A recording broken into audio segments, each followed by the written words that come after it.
בעזרת השם, סיכוי דדיקסל לנשמת האישה, רות בת אסתר, אוחנה עירובין, סון דבה. רתיעה שפרשה מעל גבי המכה, מחזירים בשבת.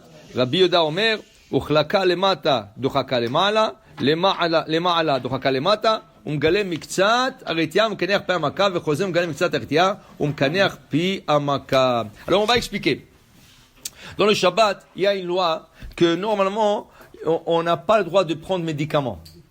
C'est que ça, c'est une loi. Mais il faut expliquer. Cette loi, il y a beaucoup de détails dans cette loi. Quelle est la raison? La raison originale de ça.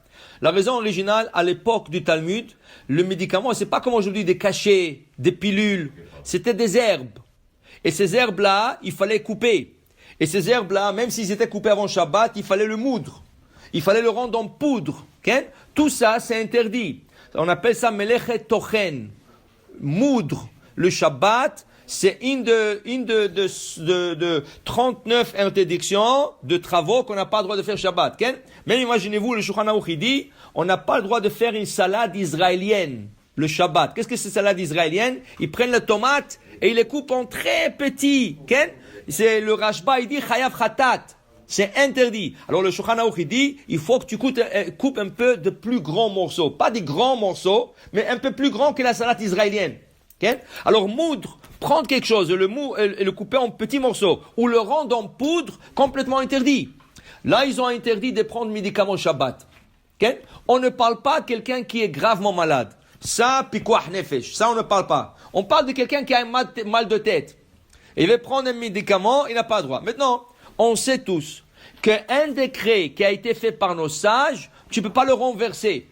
À moins que tu trouves un beddin plus grand que ce sage. Tu ne vas jamais le trouver dans notre époque. Okay?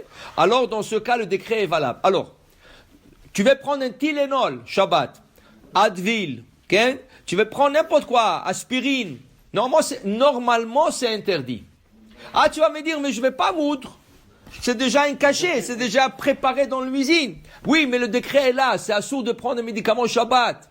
Le décret est là. Seulement, les décisionnaires ont trouvé une porte de voiture dans notre génération. Il y a beaucoup de gens qui prennent de Tylenol ou des Advil ou des aspirines sans raison. Il y a des docteurs qui te disent, tu sais, de prendre une aspirine par jour, c'est bon pour le cœur. Okay? Et il y a des autres qui te disent, tu sais, pour le rhumatisme, pour le ça, prends un Tylenol, prends un Advil. Ah, mais j'ai pas mal. C'est pas grave, c'est bon. Ça veut dire que le Tylenol, Advil et aspirine, c'est devenu des bonbons. Prends. Tu n'as pas mal, tu n'as rien, prends un. C'est devenu comme un bonbon. Dans ce cas, il y a beaucoup qui permettent de prendre Shabbat quand tu as quelqu'un a mal de tête, mal de dents, mal de n'importe quoi, Tylenol, Advil. Maintenant, il y en a qui sont pas d'accord. Alors, c'est quoi la meilleure façon de le faire? De prendre le Tylenol ou le Advil ou l'aspirine et de le mettre dans le manger. Mets-le dans la dafina de Shabbat. Ou moins dans une salade et mange-le. Tu le croques dans la bouche, tu l'avales et tu le manges. Okay? Alors, donc, ça c'est, tu l'as caché dans le manger. Okay? Alors, c'est valable. Okay? Alors, si quelqu'un dit je n'arrive pas, il pourra le prendre même comme ça. Maintenant, habituellement, le prendre le matin. oui, c'est l'après-midi. S'il revient à la maison de la synagogue, il a eu le mal de tête. On ne sait pas. Maintenant, il te dit ici, c'est pas seulement les cachets et les pilules, c'est aussi le pommade.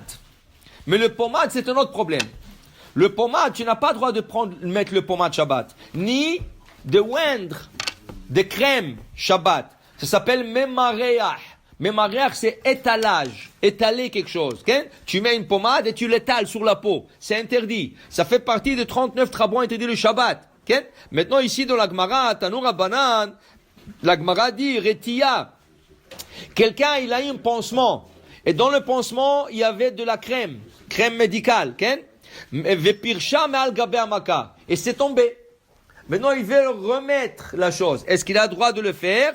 Dit la Gemara, si la retia est tombée, machzirim be Shabbat. C'est pas quelque chose que tu le mets à la crème Shabbat. Cette crème a été mise avant Shabbat. Tu la retournes seulement. Dans ce cas, tu as le droit de le remettre. Rabbi Yehuda Omer, uchlaka lemata, dochaka lemala. Lemala, dochaka lemata. Même si la reine, elle s'est déplacée, que ce soit vers le haut, vers le bas, tu la retournes à sa place. Umegale miksat Aretia, umkaneach pi amaka, et il enlève un peu pour mais peut-être nettoyer bien. Tout ça c'est permis parce que le bondage était déjà avant Shabbat. Okay? Le bondage était avant Shabbat. Si tu mets rien qu'un espadra, un band-aid, quelque chose comme ça, tu le mets rien comme ça, sans crème, c'est bon. Mais si tu le mets la crème, c'est un problème Shabbat. Mais non, il y a par exemple deux fois où tu as besoin de mettre la crème, mais là il faut faire attention de ne pas étaler. Exemple, des enfants qui sont hérités, ils sont hérités, alors tu veux lui mettre la crème. Normalement, tu n'as pas le droit. Qu'est-ce que tu fais? Tu le mets dans la couche. Tu le mets dans la couche ou tu le mets sur la peau sans étaler.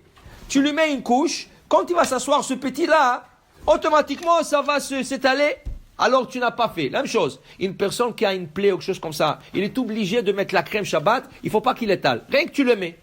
Tu le mets et laisse-la comme ça. Okay? Et ça va rester sur la plaie comme ça, sans l'étaler. Alors le Shabbat, prendre médicaments ou étalage de crème, okay? De base, c'est interdit, mais chaque chose a sa permission. Baruch Adonai Le'olam, Amen ve Amen.